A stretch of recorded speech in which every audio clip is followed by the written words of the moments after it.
The Lord be with you.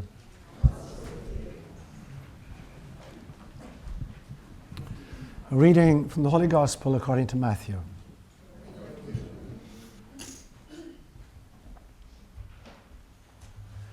After Jesus' birth in Bethlehem of Judea during the reign of King Herod, astrologers from the east arrived one day in Jerusalem inquiring, "Where is the newborn King of the Jews? We observed his star at his rising and have come to pay him homage." At this news, King Herod became greatly disturbed, and with him all of Jerusalem. Summoning the chief priests and scribes of the people, Herod inquired of them where the Messiah was to be born. "In Bethlehem of Judea," they informed him. "Here is what the prophet has written. And you, Bethlehem, land of Judah, are by no means least among the princes of Judah, since from you shall come a ruler who is to shepherd my people Israel." Herod called the astrologers aside and found out from them the exact time of the star's appearance. Then he sent them to Bethlehem after having instructed them, "Go and get detailed information about this child. When you have discovered something, report your findings to me, so that I may go and offer him homage too." After their audience with the king, they set out, and the star which they had observed at its rising went ahead of them, until it came to a standstill over the place where the child was. They were overjoyed at seeing the star, and on entering the house, found the child with Mary, his mother. They prostrated themselves and did him homage. Then they opened their coffers and presented him with gifts of gold, frankincense, and myrrh. They received a message in a dream not to return to Herod, so they went back to their own country by another route. A gospel inspired by God.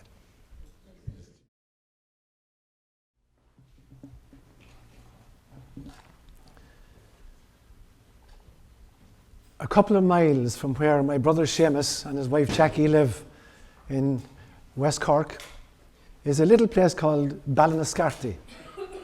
And to the best of my recollection, if I can visualize it correctly, there's a petrol station there, and there's a pub, and how many houses? 3 or 4 houses. It's the birthplace, nearby a place called Crohan, the birthplace of Henry Ford's father. The Ford family lived there from the 1500s.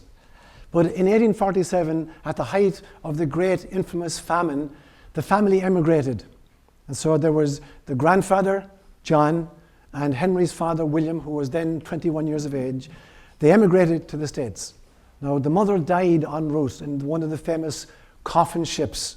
She died on the way. But in 1863, near Detroit, where they settled, Henry was born. And although his people were farmers, he wanted to be an engineer. And in fact, he was an engineer, and he worked with Edison. But he also wanted to develop an interior combustion engine. And he did. And in 1903, he started his own company, the Ford Motor Company. And by 1908, he'd created the famous Model T. And within 10 years, half of the cars on American roads were Model Ts. So in fact, when production of the Model T stopped in 1927, it had sold 16.5 million of them. It was the third greatest seller of all time in the automobile industry. Only the Toyota Corolla that sold 32 million. Yeah, much bigger. And the Volkswagen Beetle, which sold 21 million. Only the two of those topped it. It sold 16.5 million by 1927 when they stopped production of that particular model. In 1917, Henry Ford went back to Ireland. He had a great love for Ireland. And he started a factory in Cork City, where I'm from. And by the 1930s, there were 7,000 people employed in that. Out of a total population of Cork of 80,000 people, 7,000 were working in that factory, nearly 10% of the population. And a few years ago, in Ballinascarthy, they created this beautiful, I know what it's made out of, is it? Stainless steel. There's this beautiful car, full-size car. I know it's a Model T or a Model R, Model T. Full-size Model T, stainless steel, at the crossroads at Ballinascarthy. and on a plinth. And as you're driving from Cork down to Clonakilty, you'll find it on the left-hand side of the road. Beautiful, absolutely gleaming. And the question I ask myself is this: how would the history of the automobile industry have been different if Henry Ford had only created the prototype and built it in stainless steel and put it at the crossroads in Ballinascarty, but never made an assembly line and produced 16.5 million? How would the history of the automobile industry have been different? It would have been radically different. Unfortunately, that's what we've done with Christ consciousness. We created a prototype, and we dressed it in stainless steel, and we parked it in all of the Catholic and Christian churches in the world, but we have closed down the assembly line. We haven't allowed anybody else with Christ consciousness to develop. And that's what I want to talk about today. I'm going to make 4 main points today. I'm going to say what I think Christ consciousness is. And then I'm going to talk about the prototypes. And then I'm going to talk about the assembly line. And then I'm going to talk, because today is the Feast of the Epiphany, I'm going to talk about the Epiphany. So firstly, what is Christ consciousness? We had a Mass here on New Year's Eve. There was just a little group of us up in the sanctuary, about 21 of us. And as we do every New Year's Eve, the homily is a shared homily. Everybody participates and everybody talks about their spiritual experiences for the year. And Hedda, where's Hedda? Is she here today? Where's Hedda Hope? Hedda, at one stage, picked up the booklet you're looking at there, and she said, this term, Christ consciousness, what does it mean? And it led to an extraordinary discussion. For the next 15 or 20 minutes, we talked about Christ consciousness. And as I was thinking this morning, I figured out that's what I want to talk about today. I want to talk about Christ consciousness and develop further the discussion we had on Thursday night. So I want to talk about what I think Christ consciousness is. Firstly, I want to explain the terms. Because when we're raised to talk about Jesus Christ, it seems as if Christ is Jesus' surname, like John Murphy or Sean O'Leary. We think Christ is his surname. And Christ is a title. The word Christ is from the Greek, Christos in Greek. That's a transliteration of the Hebrew Messiah. Messiah just simply means somebody who is anointed. So people who were anointed were kings. People who were anointed were prophets. People who were anointed were princes of the realm. So anybody who was anointed is a Messiah figure. So the notion of a special character who's going to come at the end times, a special kind of Messiah, that was a much, much later development. But the term Messiah itself in Hebrew simply means somebody who has oil poured ritualistically on their foreheads. And so Messiah just simply means somebody who is anointed with oil. That got translated into Greek as Christos. And so anybody who's anointed, including every single one of us at our baptism, is Christed, or is Mashiach figure. So that's the origin of the word itself. So when we talk about the name Christ, it's not a special title, and it's not his surname. It just indicates that this was a person who was anointed for a task like you and I and everybody else are anointed for a task. So what's the derivation of this then? When you look at John's Gospel, there's a famous prologue to John's Gospel that goes something like this. It says, in the beginning was the Word, and the Word was with God, and the Word was God. All things were made by him, and without him was made nothing that was made. And this Word of God became flesh and dwelt among us. Now the mistake we've constantly made is, there's the prototype of Christ consciousness. The Word made flesh is the prototype of consciousness. But we've created a stainless steel version of the prototype, and we've parked it in Ballinascarty, and we closed down the assembly line. Because the truth is, every single human being, every single sentient being, every plant, every rock, every creature that exists is a Word of God made flesh. Everything is Christed. Everything is anointed of God. But we have insisted on shutting down the assembly line and declaring that this only happened once. It happens again and again and again. There is no created being which is not a Christed, anointed Mashiach from God herself. So how does it happen? And here's how it happens, I believe. What we describe grandiosely as life or waking consciousness is simply a dream that your ego is having. And your ego is merely a dream that your soul is having, and your soul is just a dream that spirit is having, and spirit is simply a dream that source is having. So we live within a nest, a concentric nest of dreams, in which life is merely a dream of ego, and ego is merely a dream of soul, and soul is merely a dream of spirit, and spirit is merely a dream of source. We live within this nested hierarchy of dreams. Now, I'm not saying that dreams are not real. Dreams are real. They exist at various levels of reality, and this, what we call waking consciousness, is the deepest level of the dream. It's not the most important. It's not the first, and it's not the most important. It's the last in the series. And therefore, when we learn how to dream lucidly, we have choices. I don't know if you've ever had the experience spontaneously, or you can develop the ability. In the course of actually dreaming at night, you can become aware of the fact that you are dreaming. It's called lucid dreaming in psychology. And when you develop an ability to dream lucidly, it gives you three choices immediately. You can wake yourself up and say, this is only a dream. I don't like it. I don't want it. I'm going to wake myself up. That's one choice. Or you can say, this is a dream. And since it's a dream, I am totally safe. So let me just see where it goes and just enjoy whatever happens in the dream, knowing that you are totally safe. Or thirdly, you can say, since this is a dream, and since it is my dream, I'm going to push it in any direction which I choose. And you choose the direction, you want to use the dream to investigate something, some spiritual thing or some psychological thing. And you push the dream in the direction in which you want it to go. There are your three choices if you learn how to dream lucidly. Now the trick is, and what all the mystical traditions tell us, is that this here, that we take to be waking consciousness, is itself a dream. And when we get that this is a dream, we have the same three choices. We can wake ourselves up and realize that this actually is a dream that God is having. Because ultimately, there is only God. Every single one of us is a character in God's dream, which does not make us unreal. It makes us very real. We are real characters in the real state of God's dream. When we come to the realization that this is a dream, we can wake ourselves up and just go back and merge with Source. That's one choice. Or we can say, this is a dream. This is God's dream, and therefore I'm going to accept the present moment and live it to the full, as lovingly as possible. Or we got a third choice, which is, this is God's dream, and since God is dreaming this part of the dream towards me, I'm going to push the dream in a particular direction to investigate some kind of truth. But the reality is, it's God's dream. As surely as when you dream at night, and in the morning you wake up and you realize you produced this, you were the producer of this dream, you were the director of this dream, you created the plot, you wrote the script, you selected the costumes and the locations, and in fact you acted all of the characters in the dream.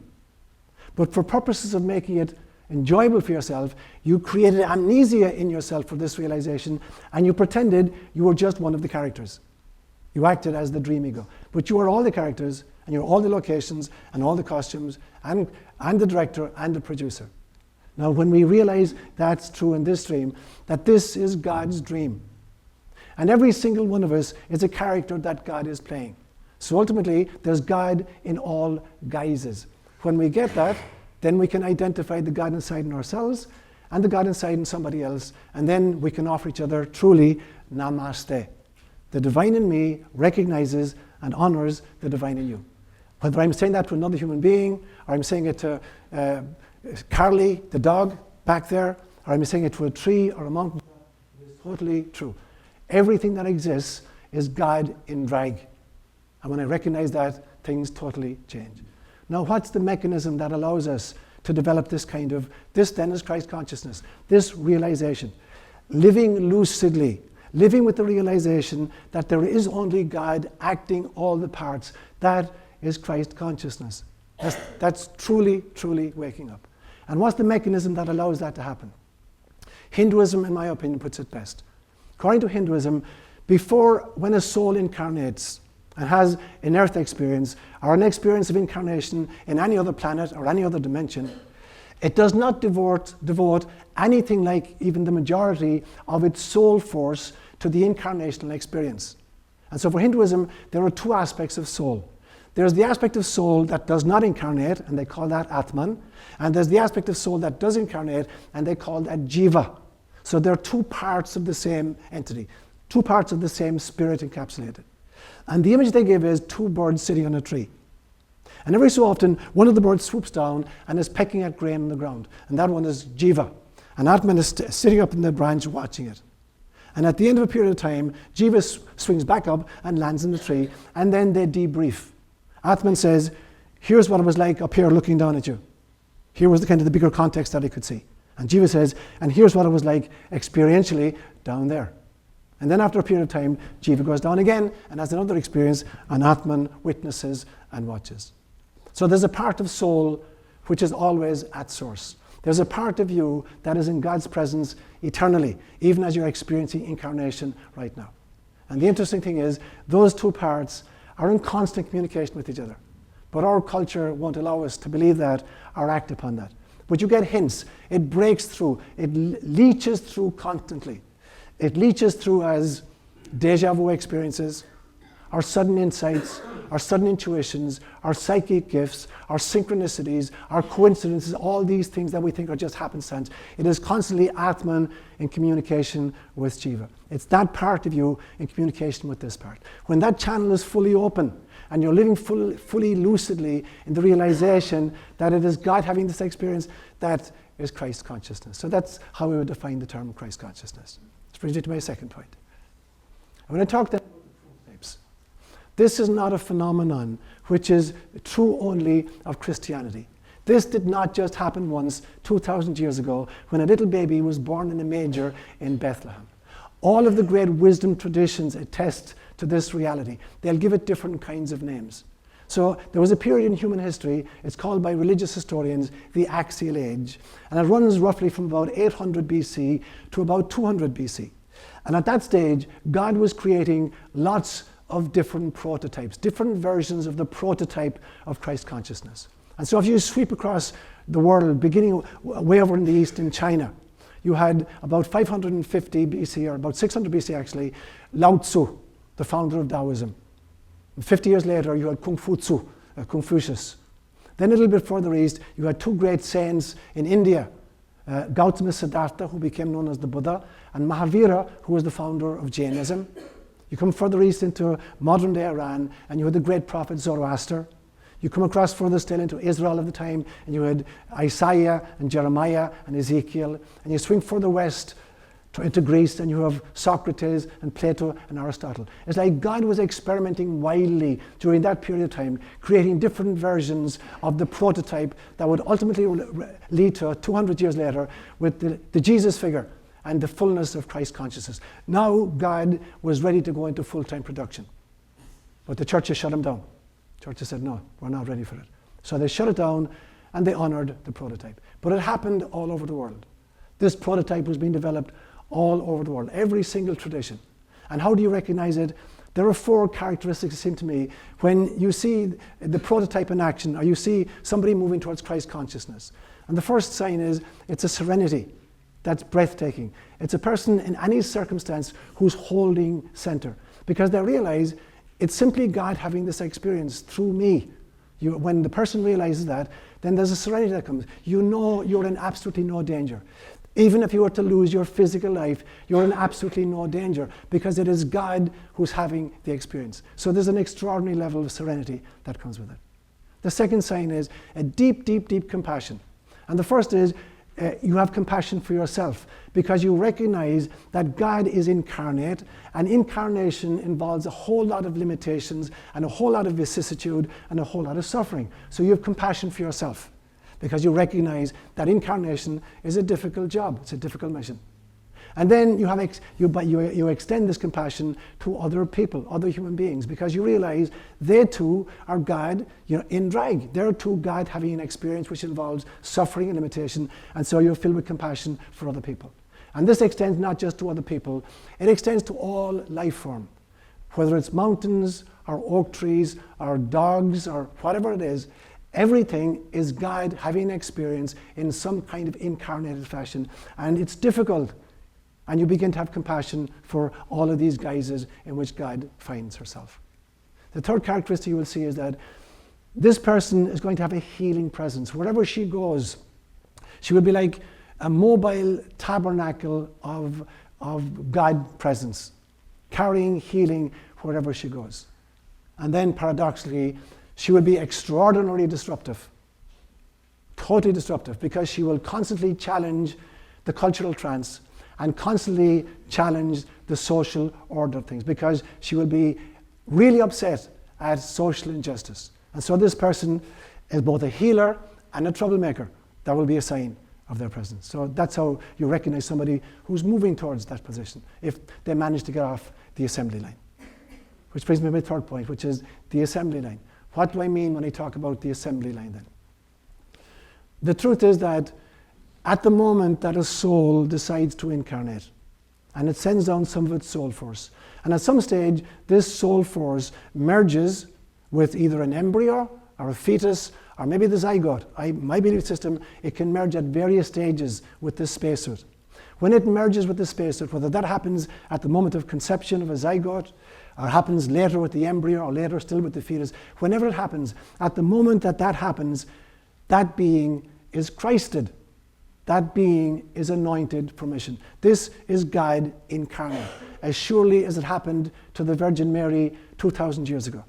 Whenever there is a meeting of a soul and a spacesuit, there is Christedness. And so I believe that the real baptism takes place in utero, that every single one of us is baptized in the waters of our mother's womb.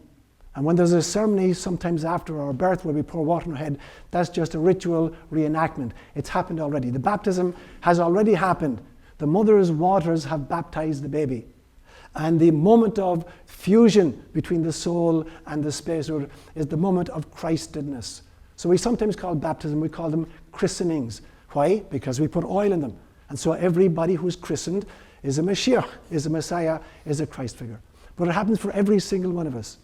At the moment of fusion, we are Christed. And at the moment of being baptized in the waters of our mother's womb, we are ready for our mission, which is God having experience as a human being. And then the assembly line is meant to take off and to move from there. Now, there are some hiccups to this line. And the reason very so often that the major churches have shut down the assembly line is that they have mistaken megalomania for God consciousness. It's one thing to say with Jesus Christ, I and the Father are one. Jesus is absolutely right, as long as he's talking about his soul. And so Jesus will always say in John's Gospel, he will also say, the Father is greater than me. As an ego and as an incarnated individual, of course, the Father, the transcendent source, is greater than me. But in my soul, in my essence, I and the Father are one. There's not a single person here who can't say the same thing. I and the Father are one. Except we have to be really careful. When I say I, what do I mean by it? If I say I and the Father are one, if I think Sean O'Leary and the Father are one, I'm a megalomaniac and a narcissist. If I realize that the I I'm referring to is my essence and my soul, then I can say that as truly as Jesus Christ said that. So each one of us can say it. But we have to be really sure that it's not the ego that's saying that. That it's the soul that's saying that. And the reason the churches have shut down the assembly line is they've confused megalomania with Christ consciousness.